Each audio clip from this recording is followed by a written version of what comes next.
Amilcar. And there's two mics, one World Cup. And before we get started breaking down all the groups, today we're going to be answering a pretty simple question. What is the World Cup? So if you don't know what the World Cup is, but you want to talk to your friends and have something to talk about the water cooler, this is exactly what this is for. So basically, here's what you need to know. The World Cup is a tournament that happens every 4 years. Yeah, and most people think, like, why do people care? I mean, honestly, people love soccer or football or whatever we're calling it now, depending on where you're from. But it's one of the most popular sports that's watched in the world. And it seems like 5 billion people are expected to watch the World Cup this year, which is crazy. I mean, compared to the Super Bowl or anything else, really. I got engaged this year, so I have to say that the World Cup is the second most excited thing I was for this year. But any other year, that's probably what I'm most excited for.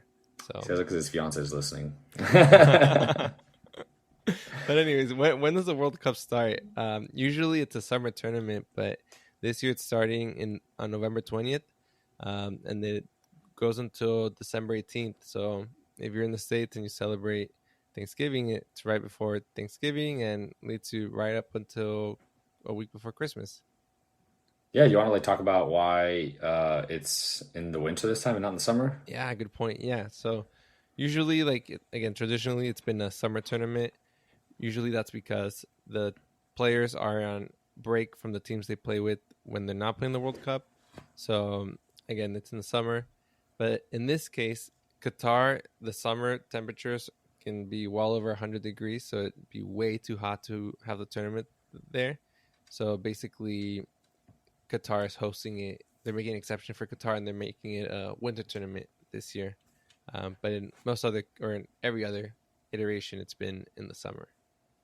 Yeah, that's just crazy because like it basically falls in like the middle of the seasons for like for the athletes that they're basically playing their club teams. So I think what we've seen a lot this World Cup is like tons of injuries Yeah, that are coming. And usually I feel like when players get to the end of the year, maybe there's a lot less games because you're not starting to get to the finals of tournaments, things like that. But I feel like this is going to be crazy with the amount of injuries that we're seeing because it's literally in the thick of there are people playing three different cups, playing their league and stuff like that. So you're going to see a lot of different teams that maybe players that maybe wouldn't be called up are going to be called up now because of all the crazy injuries. I know when we're recording now, I think there's probably been like 5 to 10 big names that aren't going to yeah, be able to make it to the World Cup. So it's kind of wild.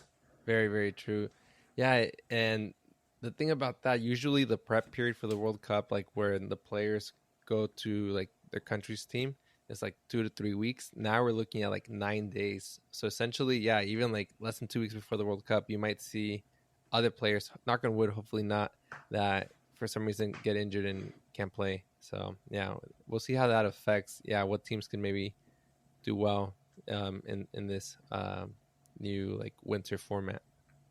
Yeah, it's crazy, like how they have to expedite everything. But I mean, it makes sense. It's like you're doing it in the winter months, and you really only have so much time that they can do everything. So I think that also might play into how well the teams do too. Maybe teams that you're building the chemistry those couple weeks before, or teams that have to fly in from I don't know, South America or other places into Qatar. I mean, Qatar is in the Middle East, Yeah, so it's like it's a tiny little country in the Middle East, right by Dubai and all those other really, really, really, really, really rich oil countries that you hear about, I'm sure, from all the crazy parties and everything they throw.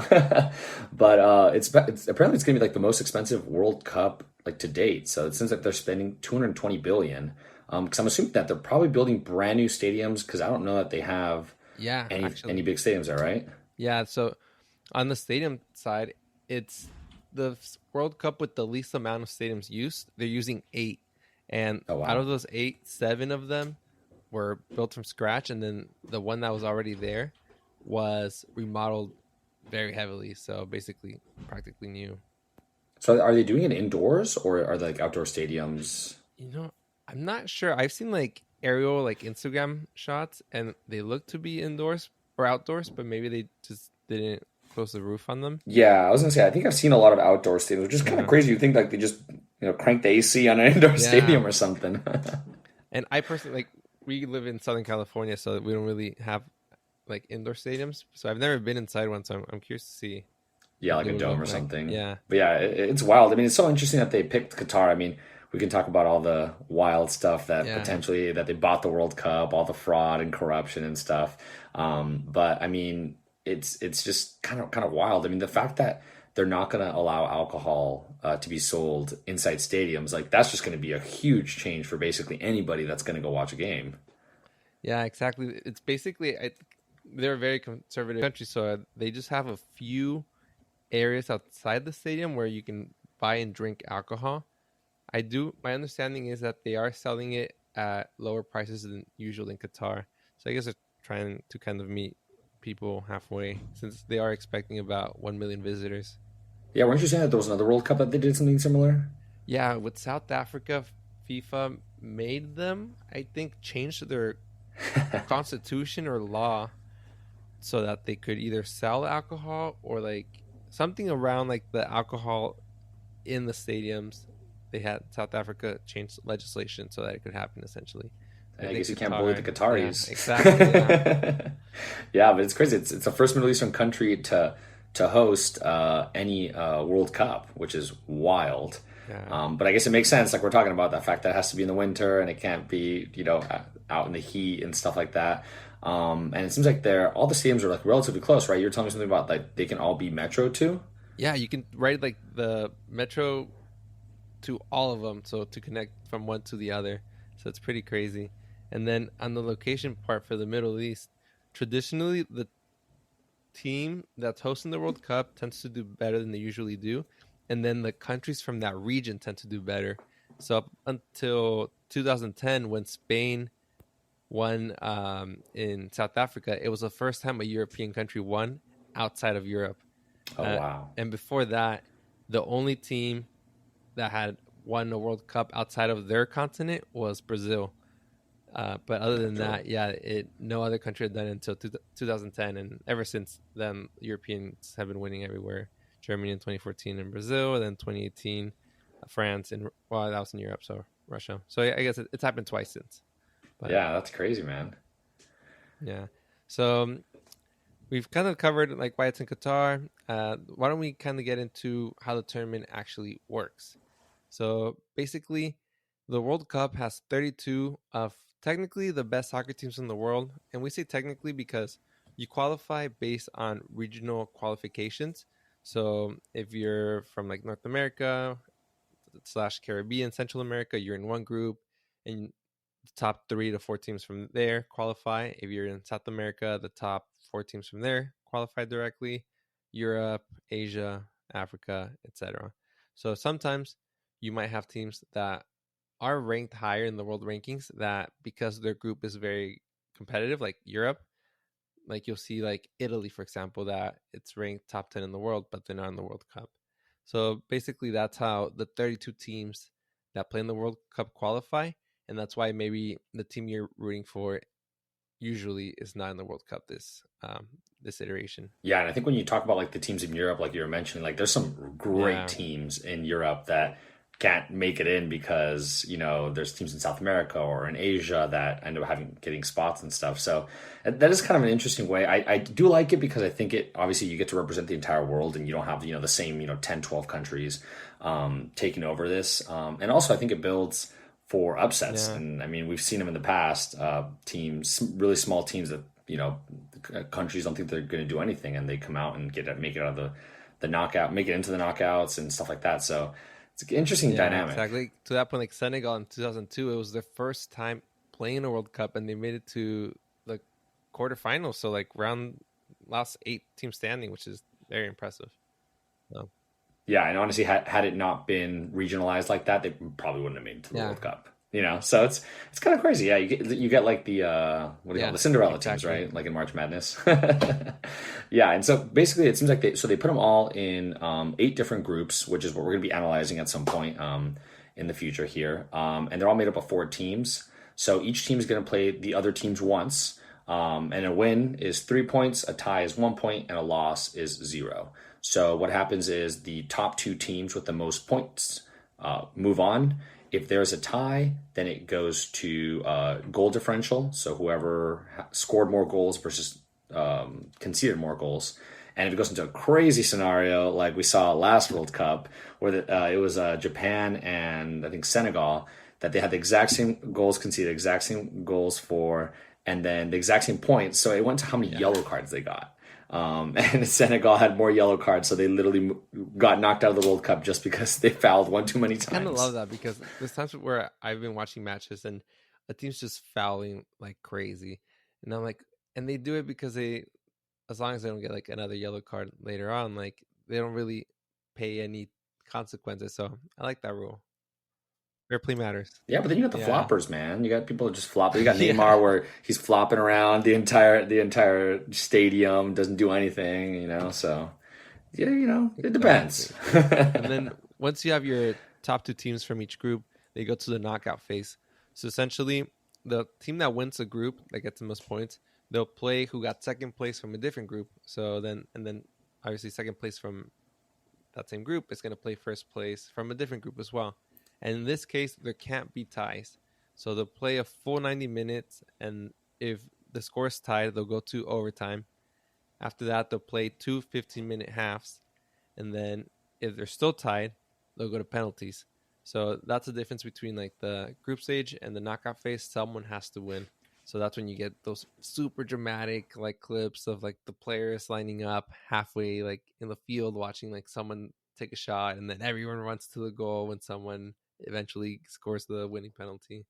So that's pretty fun. How do you feel about that? Do you like penalties, or do you wish it was like a golden goal where it was like next goal wins, or I don't know. I'm not too huge of a You fan. know, I do like penalties because I'm not a huge fan of golden goal because I feel like what if you score right away? Like, yeah, technically you win and props to you, but I kind of like giving like the other team a chance to see what they can do about it, you know? But I will say penalties feels it's essentially a coin toss. It feels like a very unfair way to decide. So yeah, maybe golden goal is better. Like maybe after two Yeah, overtimes, it's like all right, cool. Like next goal wins. I mean, obviously you can be playing for yeah, ages, right? But so I guess the benefit is that the penalties you're done usually in like yeah. 15 Because if you minutes or play like two less. overtimes, when you go on to the next round, You're yeah, just you're just exhausted. super beat from the previous game. So I think that might be why. Um, I know. There's no more frustrating way to lose a game though than, especially in a knockout round, than being in penalties. Just like because just like you said, it's a coin toss, and you could have been playing the better game the entire time and just yeah. lose because you just get one more penalty than the other. The And goalie you gets see right. teams that do that, like they'll literally like you see them like park the bus. They're like, all right, we're going for a one like if they get an early goal early in the game, 1-0, like, all right, park the bus. If we can hold this, cool. If they tie, we're still parking the bus. We're gonna try to beat them in penalties. And that can be like Exactly. Like annoying. that's their Yeah. game But plan. again, it's the rules of the game. So if you can make them work to your advantage, like why not, I guess. So Yeah, I know. And then you see like the crazy mind games that the goalies try to yeah. play on the players and all that stuff. So it's got its Yeah. benefits for I sure. think in 2014 the Netherlands and Costa Rica went to penalties. The like Netherlands goalkeeper, they brought him in just for penalties. He was like playing mind games. I was like almost I felt like he was bullying like the Costa Rican players. And it worked and Costa Rica lost. And I was like bummed because obviously it's like a Central American, North American like team. Yeah. So but yeah, it works sometimes, so it's exciting. Yeah, I know a lot of the players you just like look straight down. They don't even want to make eye contact with the goalie. Just look away until they're ready to You shoot. know what I can't stand though when they're doing penalties? When they do like the super tiny little steps and then shoot or yeah, They pause I right before. yeah, the Oh, pauses trying to juke him out. I think just go shoot it, place it well, low away, high away. Like Ronaldo, the way he shoots penalties, no bullshit. Just go straight for it and takes a shot. I think, and obviously everyone has their own style, but that's at least how I think. I want to say that started not even too long ago. Like maybe like a handful of years ago, they started doing like those balances because they want to try to see if the goalie's going to give way to where they're going, and Yeah, then all right, cool, then we're going to shoot. So it's kind of wild. yeah. Well, Speaking of wild, I think it's going to be insane. The times are going to have to wake up for some of these games, man. Like, since there's such a big time difference with the U.S., we're going to have like 2 a.m. games, 5, 8, and 11. So it's going to be all early stuff during work or lack thereof for most people during that yeah, month. But it's going to be crazy. Like, luckily, I don't think the U.S. or any teams that we're following have any 2 a.m. yeah. games, No, right? I That you've don't think seen. so. I think the U.S. has mostly 11 a.m. games, so They did try, like, depending on the country time zone when their country's playing the World Cup, they tried making it semi-reasonable. So yeah, I think we have a lot of 11 a.m.